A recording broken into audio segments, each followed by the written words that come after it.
Then Naomi her mother-in-law said to her, My daughter, shall I not seek security for you, that it may be well with you?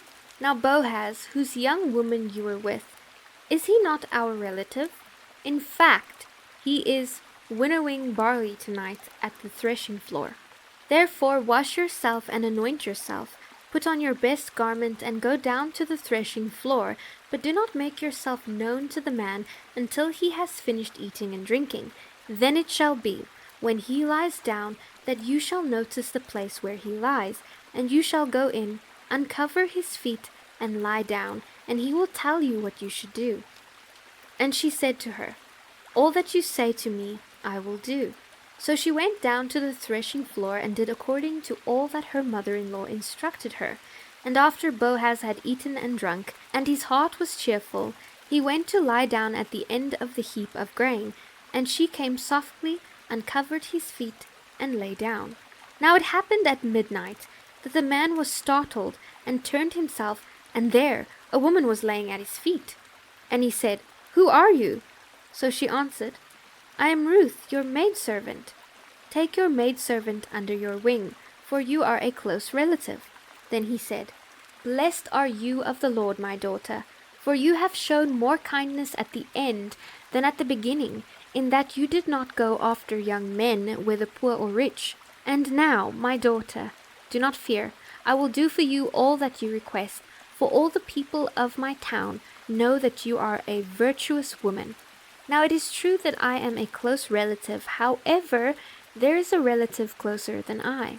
Stay this night, and in the morning it shall be, that if he will perform the duty of a close relative for you, good, let him do it. But if he does not want to perform the duty for you, then I will perform the duty for you, as the Lord lives. Lie down until morning. So she lay at his feet until morning, and she arose before one could recognize another. Then he said, Do not let it be known that the woman came to the threshing floor. Also, he said, Bring the shawl that is on you and hold it. And when she held it, he measured 6 ephahs of barley and laid it on her. Then she went into the city. When she came to her mother-in-law, she said, Is that you, my daughter? Then she told her all that the man had done for her.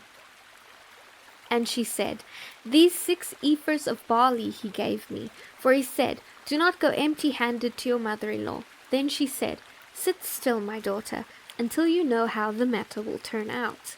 For the man will not rest until he has concluded the matter this day. Now Boaz went up to the gate and sat down there, and behold, the close relative of whom Boaz had spoken came by. So Boaz said, Come aside, friend, sit down here. So he came aside and sat down, and he took 10 men of the elders of the city and said, Sit down here. So they sat.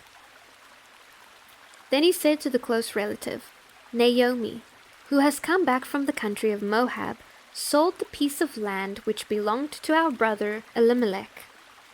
And I thought to inform you, saying, Buy it back in the presence of the inhabitants and the elders of my people. If you will redeem it, redeem it. But if you will not redeem it, then tell me, that I may know, for there is no one but you to redeem it, and I am next after you. And he said, I will redeem it. Then Boaz said, On the day you buy the field from the hand of Naomi, you must also buy it from Ruth the Moabitess, the wife of the dead, to perpetuate the name of the dead through his inheritance. And the close relative said, I cannot redeem it for myself, lest I ruin my own inheritance. You redeem my right of redemption for yourself. I cannot redeem it. Now this was the custom in former times in Israel concerning redeeming and exchanging to confirm anything. One man took off his sandal and gave it to another, and this was confirmation in Israel.